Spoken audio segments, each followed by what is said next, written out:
History chapter 2 का second part start करते हैं, द रशियन रिवॉल्यूशन। इससे पहले पार्ट फर्स्ट में हमने देखा था कि सोशलिस्ट का आइडिया पूरे यूरोप में फैलने लगा था, बट कोई भी कंट्री इस चीज़ में सक्सेसफुल नहीं हुई थी सिवाय रशिया के।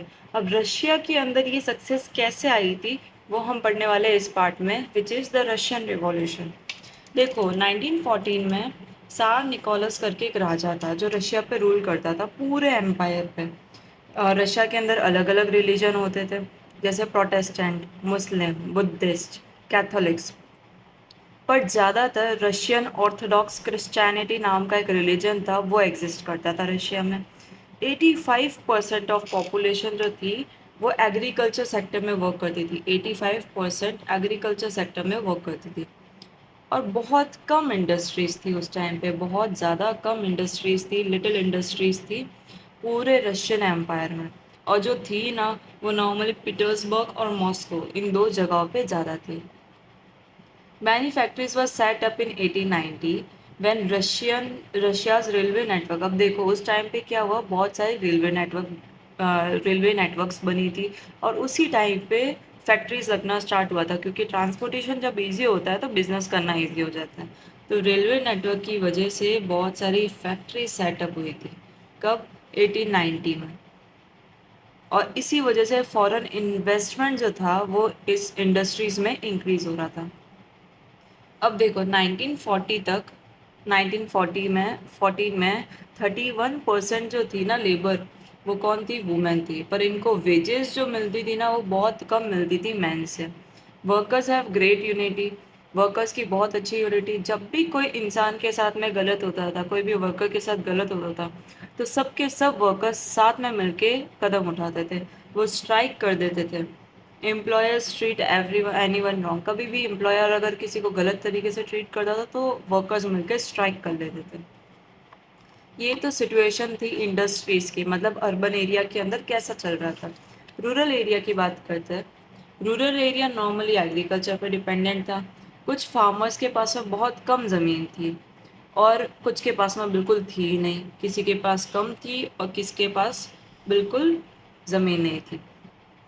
ऐसा क्यों था? क्योंकि ज़्यादातर ज़मीन जो थी वो नोबल लोगों के पास थे। नोबल मतलब राजा और राजा के लोगों के पास में थी और चर्च के पास में थी। अब ऐसा क्यों होता था? क्योंकि नोबल्स जो थे ना वो राजा के लिए काम करते थे और राजा उनको बदले में ज़मीन दे देते थे।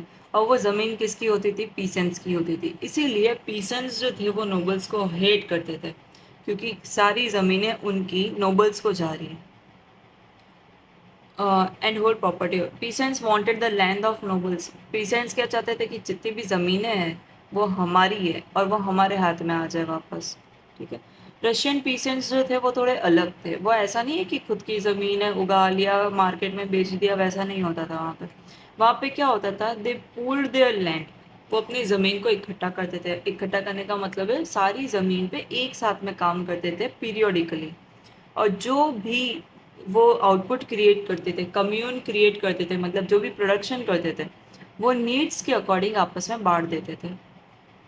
अब सोशलिज्म इन रशिया की बात करते हैं। ये सोशलिज्म का जो आइडिया आया था रशिया में, उससे क्या हुआ था? 1914 से पहले पहले 1914 से पहले पहले रशियंस को बिल्कुल राइट्स नहीं थी कि वो पॉलिटिकल पार्टी फॉर्म कर सके। क्यों? क्योंकि राजा राज करता था तो पॉलिटिकल पार्टी की कहाँ ज़रूरत है। बट 1898 में एक Russian social democratic workers party बनी थी अर्बन एरिया में। कहाँ पे? अर्बन एरिया में, मतलब सिटीज़ वगैरह में ये पार्टी बनी थी। पर ये पार्टी इलीगल थी और ये नॉर्मली वर्कर्स के लिए थी। ठीक है। ऐसी ही एक पार्टी बनी थी रूरल एरिया में, जिसका नाम था सोशल रिवॉल्यूशनरी पार्टी। कब बनी थी? 1900 में बनी थी। और ये नॉर्मली पीसेंट्स के लिए बनी थी। ठीक है। ये पीसेंट्स नेचुरली सोशलिस्ट ही थे, क्योंकि वो यही काम कर रहे थे, इकट्ठा करके नीड के अकॉर्डिंग चीज़ें बांट देते थे। अब 1903 में, मतलब पार्टी के बनने के बाद, कौन सी पार्टी के बनने के बाद? 1898 में एक पार्टी बनी थी। 1898 में जो पार्टी बनी थी उसके कुछ साल बाद में 1903, मतलब लगभग 15 साल बाद में, Russian social democratic worker party जो थी वो दो पार्ट में डिवाइड हो गई थी, बॉल्शेविक और मैंशेविक। बोल्शेविक का हेड था व्लादिमीर लेनिन और मेंशेविक का हेड था जूलियस मार्टर। तो ये इनके हेड के नाम याद रखना है, मतलब लीडर्स थे ये। They believe that party should be discipline. अब बोल्शेविक क्या चाहते थे कि पार्टी में लिमिटेड लोग हो, ऐसा नहीं हो कि कोई भी इंसान आ जाए पार्टी के अंदर, वो ये नहीं चाहते थे। और मेंशेविक चाहते थे कि पार्टी जो होती है ना ओपन होनी चाहिए, जो आना चाहे वो आ सकता है। तो इसी वजह से ये पार्टी दो पार्ट्स में डिवाइड हो गई थी। अब है ना 1905 का एक टर्बुलेंट टाइम। ये ऐसा क्यों है टर्बुलेंट टाइम? क्योंकि सार निकोलस जो था ना, उसके पास में सारी पावर थी रशिया की, और कोई पार्लियामेंट नहीं थी। ठीक है, नो पार्लियामेंट। रशिया में कोई पार्लियामेंट नहीं थी। सारे रूल्स एंड रेगुलेशंस कौन बनाता था? सार निकोलस। सारे डिसीजंस किसके हाथ में थे? सार निकोलस के हाथ में थे। और उसी टाइम पे एक वॉर चल रहा था, किसके बीच में? रशिया और जापान के बीच में। क्यों? क्योंकि वो चाहते थे कि कोरिया और मंचूरिया को जीतना। कोरिया और मंचूरिया रशिया चाहती थी और जापान चाहती थी, इसलिए इन दोनों के बीच में लड़ाई होती थी।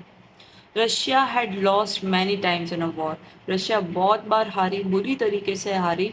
बट सार जो था ना, सार वो उसने गिव अप नहीं किया, उसने फिर से लड़ाई लड़ी। पर जब वो फिर से लड़ाई लड़ने गया, जब वो फिर से लड़ाई लड़ने गया था, तब क्या हुआ? Economic crisis. अब देखो, दिखती बात है, वॉर करोगे तो तुम्हारे रिसोर्सेस खराब होंगे, है ना? तो जो कंट्री के रिसोर्सेज है वो खराब होते हैं और इकोनॉमिक क्राइसिस आता ही आता है। और उसी टाइम पे रशिया ने, मतलब शाह ने कितनी सारे वॉर एक साथ में लड़ लिए थे। इसी वजह से रशिया की प्राइजेस जो थी वो स्टार्ट हो गई थी राइज होना। ठीक है, क्यों? क्योंकि डिमांड जब हाई होगी और सप्लाई कम होगा तो क्या होगा रिजल्ट? प्राइसेस का हाई होना। और workers face problem of housing. ना उनके पास घर था, ना खाना था, और वो डिमांड कर रहे थे कि बेटर कंडीशन हो, और वो स्ट्राइक करने लगे थे। कौन कर रहा था ये? वर्कर्स कर रहा था। ठीक है। उसी टाइम पे एक ब्लडी संडे करके इंसिडेंट हुआ था। कब हुआ था? 1905 में। मतलब उसी टाइम पे जब ये सब वॉर वगैरह चल रहे थे, और 22 जनवरी के टाइम पे, 22 जनवरी 1905 में ब्लडी संडे हुआ था। क्या था इसका मतलब? बहुत सारे जो वर्कर्स थे ना, फादर गैपान करके लीडर था उनका, और वो क्या करे, विंटर पैलेस के सामने जाके खड़े हो गए थे, और उन्होंने सार के अगेंस्ट बहुत बुरा बुरा बोलना स्टार्ट कर दिया था। ठीक है। तो किंग को गुस्सा आया, उन्होंने ट्रूप्स को भेजा, ट्रूप्स को भेजा कि जाओ और ओपन फायर कर लो, जो सामने दिखे उसको गोली मार दो। इस वजह से 100 लोग किल्ड हो गए थे, 300 को घाव हो गया था पूरे इंसिडेंट में। मतलब 300-400 लोग के आसपास गोली लगी थी इतने लोगों को, और 100 तो मर गए थे।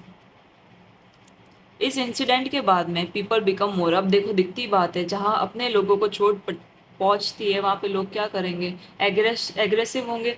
बहुत गुस्सा आया लोगों को, और उन्होंने सीरियस इवेंट्स करने स्टार्ट, सीरीज ऑफ इवेंट्स, बहुत सारे इवेंट्स करने स्टार्ट कर दिए थे। और इसी वजह से 1905 रिवॉल्यूशन स्टार्ट हुआ था। अब इस रिवॉल्यूशन के अंदर लॉयर्स, डॉक्टर्स, इंजीनियर्स और जो भी मिडिल क्लास वर्कर्स थे, उन्होंने यूनियन बनाई और डिमांड की कि हमारे ना रूल्स एंड रेगुलेशन कॉन्स्टिट्यूशन के हिसाब से होने चाहिए। एक असेंबली बनाओ, कॉन्स्टिट्यूशनल असेंबली, और उसके हिसाब से डिसीजन बनने चाहिए, हम सार के अकॉर्डिंग नहीं चलना चाहते। सार ने क्या किया? सार को पता है कि सामने वाले लोग बहुत गुस्से में हैं, तो मेरे पूरे राज को खराब कर सकते हैं। तो उसने ना अलाउ कर दिया था कि चलो ठीक है, तुम बोल रहे हो तो एक डूमा बना देते। डूमा मतलब पार्लियामेंट। पार्लियामेंट को उनके लैंग्वेज में डूमा बोला गया। ठीक है। पर वो अपनी पावर भी नहीं छोड़ना चाहता था। कौन? सार। सार अपनी पावर नहीं छोड़ना चाहता था, इसीलिए 75 डेज के बाद में उसने फर्स्ट ड्यूमा को डिसमिस कर दिया था, मतलब खत्म कर दिया था। 3 महीने बाद में एक सेकेंड डूमा बनाया, क्योंकि लोग गुस्से में फिर भी थे। तो 3 महीने बाद में फिर से एक डूमा बनाया था, और उसने फिर से इस चीज़ को डिसमिस कर दिया। ठीक है, मतलब फिर से पार्लियामेंट खराब कर दी। थर्ड ड्यूमा, एक और डूमा बनाई गई, created by tsar, but change the voting laws. इस बार उसने वोटिंग लॉज ही चेंज कर दिए। बोले कि अब मैं डिसमिस करूंगा तो गड़बड़ हो जाएगी, इसलिए ना उसने क्या किया, वोटिंग लॉज चेंज कर दिए। और डूमा में सिर्फ उन लोगों को रखा जो उसके सपोर्टर्स थे, मतलब इनडायरेक्टली कंट्रोल राजा के हाथ में रहेगा। और किसके, किस कैसे लोगों को रखा था? कंजर्वेटिव्स को। कंजर्वेटिव्स वो लोग थे जो राजा और राजा के राज को अच्छा मानते थे। इसी के दौरान फर्स्ट वर्ल्ड वॉर हो रहा था। फर्स्ट वर्ल्ड वॉर किन के बीच में हो रहा था? जर्मनी, टर्की, ऑस्ट्रिया एक तरफ, फ्रांस, ब्रिटेन, रशिया एक तरफ। ठीक है। फर्स्ट रशियन सपोर्टेड सार, रशिया ने, रशियंस जो थे, मतलब जो भी रशियंस थे, पहले तो उनको गुस्सा आया हुआ था कि ना उन्होंने जो ब्लडी संडे वगैरह किया था, बट फिर भी इस वर्ल्ड वॉर के टाइम पे रशियंस जो है ना वो सार को सपोर्ट कर रहे थे, क्योंकि कंट्री की बात है तो सारे लोग उन्हें सपोर्ट कर रहे थे। They even the change the name of Saint Petersburg. Saint Petersburg जो था ना, वो जर्मनी का नाम था, एक जगह थी रशिया के अंदर। तो वो जर्मनी को हेट करते थे। रशिया और जर्मनी सामने सामने, तो जर्मनी के नाम पे वो चीज़ रखी हुई थी, इसलिए उन्होंने पेट्रोगेट करके रख दिया, रशियन नेम रख दिया उस जगह पर। But at as the time went, जैसे जैसे टाइम बीत का गया, पीपल स्टार्टेड हेटिंग सार, और सार को हेट करना स्टार्ट कर दिया था लोगों ने, 3 कारणों की वजह से। पहला चीज़, tsar refuse to consult main parties in the Duma. Tsar अपने हिसाब से डिसीजंस बना रहा था, और मेन पार्टीज जो थी ड्यूमा के अंदर, उसमें से किसी से भी कंसल्ट नहीं कर रहा था, अपने हिसाब से डिसीजंस बना रहा था। और राजपुतीन मॉन्क वॉज एडवाइजर ऑफ सार। सार का एक एडवाइजर था जो राजपुतीन मॉन्क था। ठीक है। रशियन हेट राजपुतीन, रशियन को बिल्कुल भी राजपुतीन पसंद नहीं थे, क्योंकि उन्हें लगता था कि वो राजपुतीन जो है वो एक पुअर एडवाइजर है, तो इस वजह से भी वो सार को हेट करते थे। तीसरा, जो सार की वाइफ है वो सरीना अलेक्जेंडर थी, जो खुद एक जर्मनी की थी, मतलब दुश्मन की बेटी सार की वाइफ थी। ठीक है।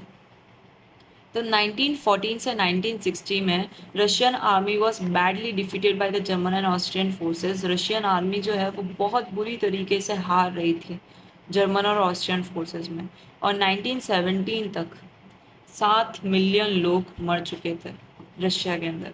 3 million people lost their homes, घर नहीं था उनके पास में, क्रॉप्स डिस्ट्रॉय हो चुकी थी, बिल्डिंग्स डिस्ट्रॉय हो चुकी थी, रेलवे लाइंस जो इतनी मेहनत से बिछाई गई थी वो सारी ब्रोक हो चुकी थी, टूट चुकी थी, सप्लाई ऑफ गुड्स जो था वो बंद हो चुका था, और बहुत सारी फैक्ट्रीज जो थी वो क्लोज हो चुकी थी, और शॉर्टेज ऑफ फूड चल रहा था। मतलब कंडीशन बहुत ज़्यादा ख़राब थी उस जगह की।